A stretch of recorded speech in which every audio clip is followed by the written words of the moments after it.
Most people think the safe way to get rich is to work hard, get a steady paycheck, and park their savings in a high-yield bank account. But the truth is, in today's economy, those safe habits are actually the biggest traps keeping you broke. If you're just saving cash in a bank, the system is designed to drain your wealth through an invisible tax while you sleep. In this video, I'm breaking down the 5 specific financial traps the middle class is falling into right now, and the rich habits that the top 1% are using to actually get wealthier while everyone else struggles with rising prices. A recent study on wealth inequality shows that while the average savings account grew by only 4% last year, the value of hard assets, like real estate and stocks, grew by over 12%.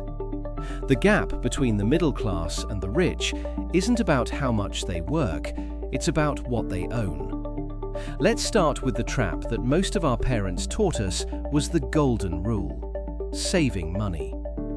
Imagine you have $10,000 in the bank. Your bank is generous, so they give you 4% interest.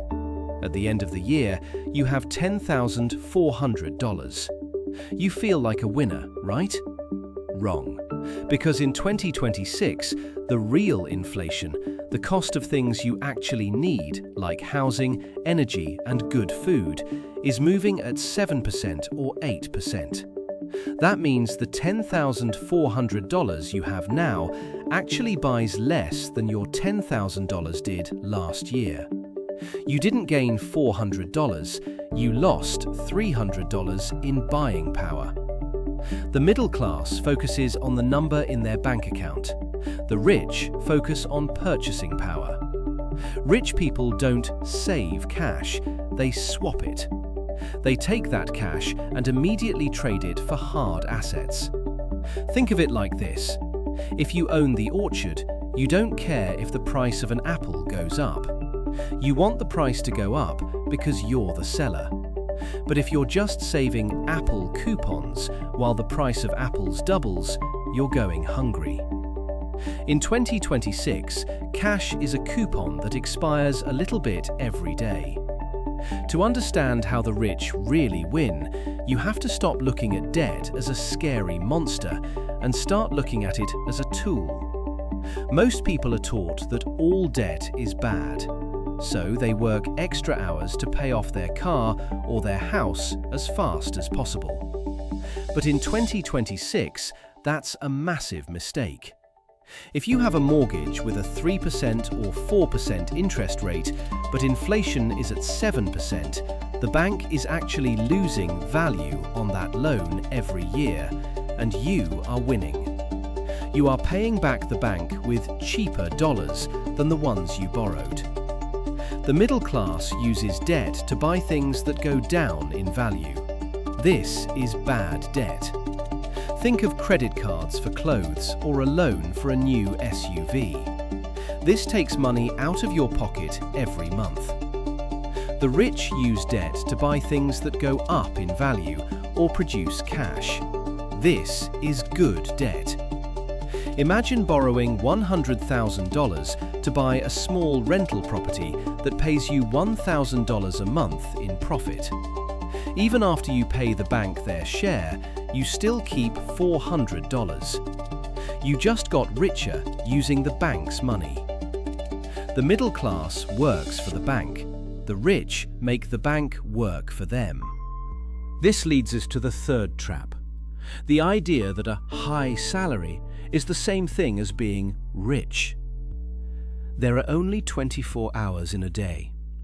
If you get paid $50 an hour, your absolute limit is $1,200 a day, and that's if you never sleep. In 2026, AI and automation mean your hourly work is under constant attack.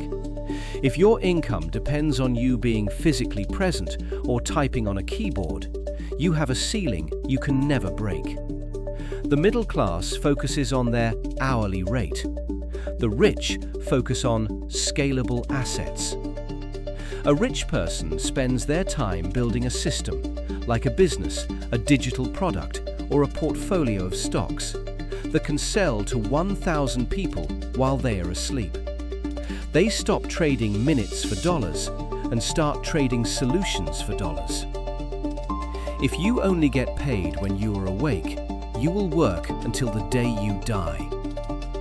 This next trap is the most painful because it feels like success, but it's actually a cage.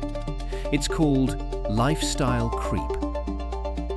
When the average person gets a $10,000 raise, they don't think, I can invest $10,000. They think, I can finally afford that $500 a month payment on a new car. They just turned a permanent win into a permanent bill. They are now higher income broke. The rich have a simple rule, the 1-year rule. You aren't allowed to buy the luxury until your investments pay for it. If you want a $500 car payment, you don't use your paycheck. You wait until your dividends or your rental properties pay you an extra $500 a month. That way, the asset pays for the toy. If you lose your job tomorrow, you still have the car and the asset. Finally, we have to talk about why you pay more in taxes than a billionaire. If you are an employee, the government takes their cut before you even see your paycheck. You get the leftovers.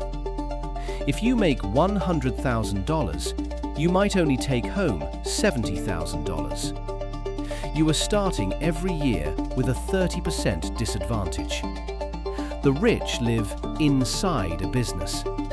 A business owner earns money, spends it on things that grow the business, like their phone, their travel, and their education, and then pays taxes on what is left. In 2026, the government wants you to build businesses and provide housing. If you do what they want, they give you tax breaks. The middle class works to pay the government. The rich use the government's rules to keep their money. The safe path is gone. In 2026, you either own the system or you're owned by it. Most people will keep saving their way into poverty because they're playing by 1990s rules.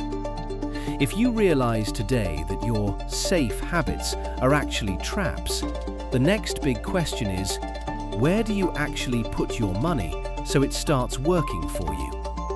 Do you go for cash flow now or big growth later? I broke down the exact math on that right here in our Dividends versus Growth Stocks guide. Check it out and I'll see you over there.